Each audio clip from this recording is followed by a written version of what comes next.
All right, so I'm feeling a bit under the weather today. So if I sound different, that's why. But today I'm going to be talking about Gravity Falls Season 1, Episode 10, Fight Fighters. Um, First off, I want to start by saying this episode was awesome and I loved it. So let's get into it. So the episode starts with Dipper, Stan, Mabel, and Seuss, and Wendy and Robbie in the arcade, the local arcade. And Dipper and Wendy are playing Fight Fighters. So Dipper selects Rubble McSkirmish, and he's fighting Wendy. And it's a very, the game itself is like, obviously all fighting games mixed in one, but definitely a heavy Street Fighter influence. Especially Rubble McSkirmish, he's a big Street Fighter influence. I forget the character's name in Street Fighter, but you know who I'm talking about, the dude in the white gi. But yeah, so Dipper ends up beating her, and they're joking, and then Robbie cuts in, and he gets in Dipper's way again, which drives Dipper up a wall because, as we learned in the last episode, um, Dipper had to kind of sacrifice his chances with Wendy, at least in the immediate future, so Mabel could have her pig, Waddles. So yeah, that kind of sucks, and we see that carrying over to this episode, which I really like because some kids shows or animation shows in general, like Family Guy, there's no connective tissue there. Maybe two episodes, but not like this. So I mean, there's obviously been instances of this in the show before, but it's just very cool to keep seeing it, happen and happen again, where there's lasting stakes and storylines. So yeah, after that, they're hanging out at the Mystery Shack. Dipper saying how much Robbie annoys him and how he just wants to be with Wendy. And then Robbie shows up outside, singing to Wendy like oh shoot, that movie from the like 80s or 90s with the boombox, singing outside of her window. He's doing that, and then Dipper has to come out and like kind of toss him out because he's like, "Hey, dude, Wendy's not here. If you would have listened to her, she told you she's on a camping trip with her family." Robbie gets pissed at that because he's like, "What are you trying to say, little man? Like, you trying to say I don't know my girl?" And like, they start fighting, and then Robbie's like, "How about this? How about we actually fight? 3 o'clock, be there." Dipper says okay, but obviously he's freaking out internally. And there's like a joke in the episode where Seuss is like, run like a baby or fight like a man. What's it gonna be? And first Dipper says, obviously I'm gonna run like a baby because that's the smart thing to do. I will get crumbled. I don't stand a chance. So he's at the arcade playing Fight Fighters because that's where he had the conversation with Seuss. Drops his coin to start another round after losing, and he sees something written on the arcade machine. Basically, if you were a fan of Mortal Kombat back in the day or any fighting game, the cheat codes are like the little, not the cheat codes, but the combos, the crazy back, forward, up, down, X square, X, back, slide, they had that written on the arcade machine, so Dipper does that in the game, and then it asks him to select this fighter. Obviously, he selects Rubble McSkirmish. And then out pops Rubble McSkirmish into the real world. Uh, Dipper's amazed at it. I'm amazed at the animation and just the detail. Like, there's a lot of good jokes throughout this episode with Rubble McSkirmish being in the real world and him being like 2D, 8-bit pixel. It's very fun. It's very cool. Um, you know, he uh, he beats up a box in the arcade or a coin machine in the arcade and just like destroys it. And it's like like the classic fighting game, like chop chop chop chop chop. And so they go back to the shack because Rubble McSkirmish is hung. He needs fuel. So Dipper gives him a taco and he equips it and eats it or consumes it. I don't know, but he gets it and he's feeling better, so he's ready to go. He's like, "Who do we fight?" There's a funny joke in this where he's like, "Take me to the Russians. Are you going to take me to the Soviet Union?" And Dipper's like, "Not quite for a lot of reasons, but okay." And I don't know, that just kind of made me laugh because the way the actor delivered the line, I believe it's the same actor that plays Grunkle Stan and multiple other characters in the show. But yeah, I thought it was very funny. It's so over the top. They really lean into the the parody of it all and like the fun bits. So no pun intended. But yeah, no, that was really funny. There's a lot of stuff like that in this episode. If I took the time to go over all of it, it would be its own video because I just think there was a lot of good ones in this. But yeah, so Dipper tries telling Rubble, no, no, no, we're not fighting the Soviets, but we are fighting this guy. And Rubble McSkirmish is like, did he kill your father? And Dipper realizes, the only way to get him to fight Robbie is going to be to say yes. So he tells him, yes, he did kill his father. Because apparently that's a qualification Rubble needs in order to kill somebody's father. So, or not kill somebody's father, kill somebody pretty much or fight them. So they venture off to find Robbie at the graveyard where they were supposed to fight at 3. Robbie's surprised that Dipper showed up, but then Rubble McSkirmish starts to fighting Robbie, and he's chasing him all through the town, and it's going crazy. Like, it looks like he's about to pull a Bane when he picks him up over his head, and it looks like he's about to break his back on his knee like Bane did to Batman, but luckily he just throws Robbie, 100 feet up in the air, and he lands on a metal jungle gym, which, he's alive, of course. And then he casts fireball at the jungle gym, and it explodes, and Robbie runs throughout the town.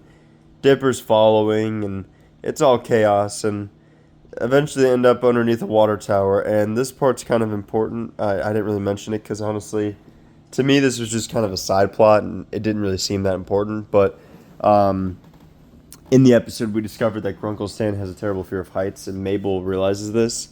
So she's trying to help him get over that. So she tries a few different things, but eventually they end up at the water tower. And she's up there with him, trying to get him over his fear. And then Rubble McSkirmish comes up, and since Robbie climbed up there, he starts to chop away at the wood at the bottom, doing the classic, like crouch punch, or chop.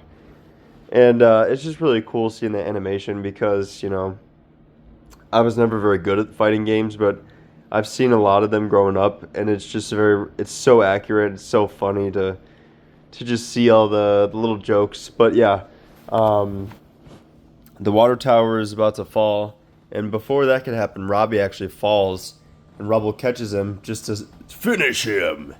And he's about to, but then Dipper tells him, hey, I gotta be honest, this guy didn't kill my dad.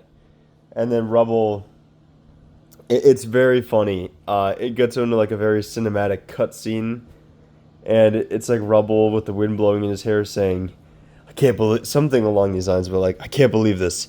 Sensei told me not to stray into the dark side of my power, my ability, and I was led astray by this young man. I'm no better than my enemies. And then it ends with him basically saying, wait, you're a bad guy. And Dipper's like, yeah, I kind of am, honestly, for sicking you on an innocent guy like Robbie. So then he fights Dipper, and Dipper, has the option to run away like a little baby, like Zeus tells him, again. Or is he going to fight him like a man? And Dipper says, stay and fight like a man. He's learned his lesson. So he hits the little start button floating in the air, and he gets the shit kicked out of him.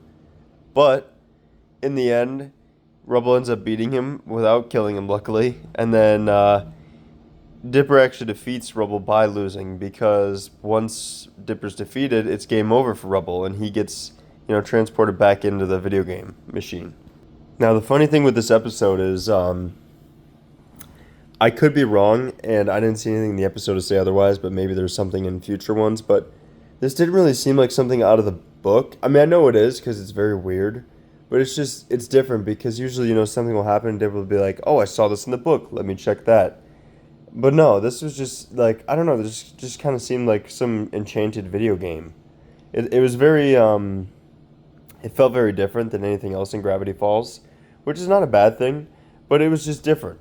And I really liked it overall. Like I said, I liked the storyline. I think the voice acting was amazing. The sound design was amazing. They did a lot of fun stuff with the whole 2D animation, 8-bit thing.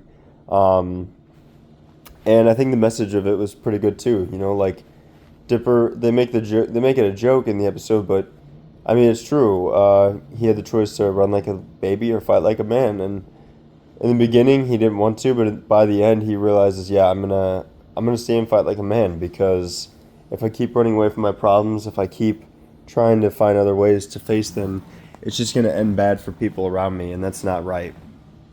So, I really like that because I think it does apply to real life as much as there were jokes in this episode, and it was very funny.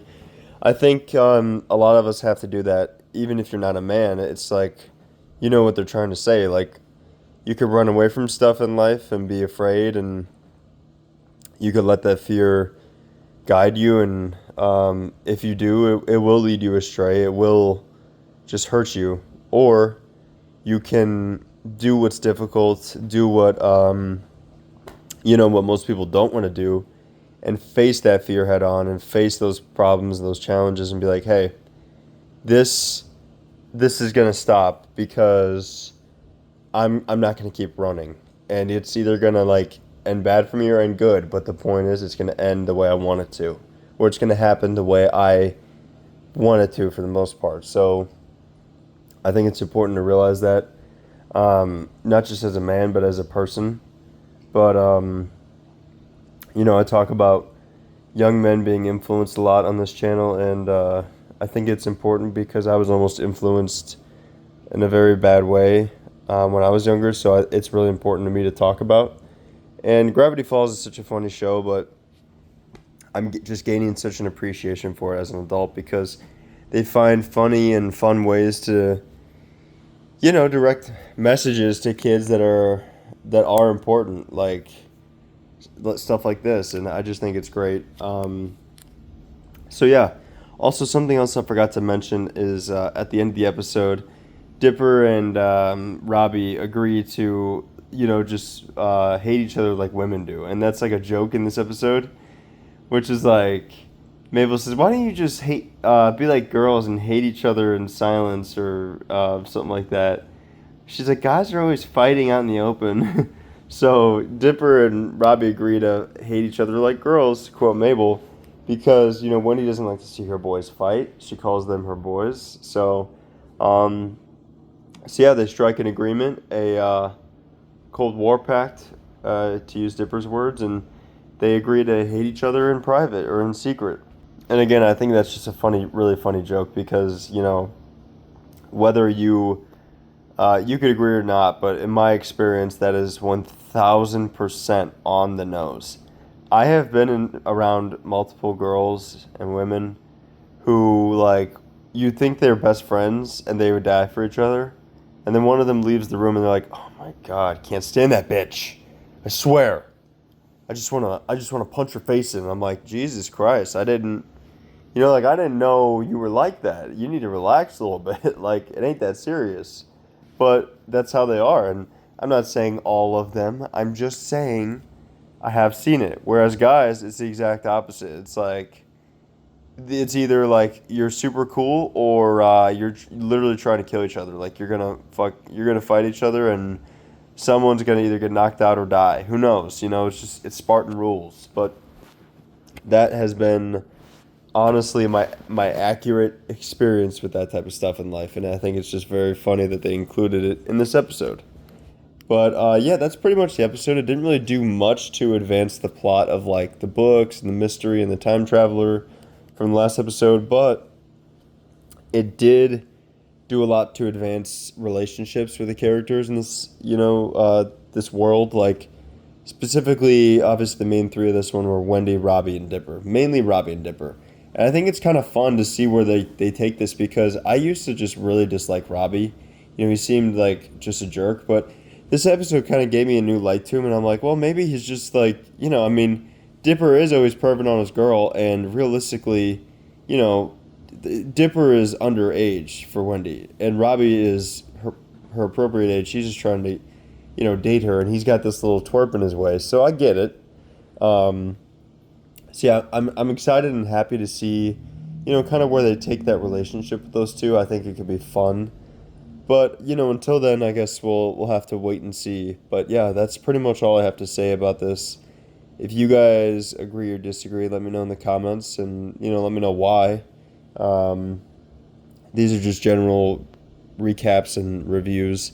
I'm not a movie critic. I'm not an expert. This is just my thoughts on it. And I'm telling you guys because I don't want to make any of my friends have to listen to my takes on this because none of them watch it. So that's it for today.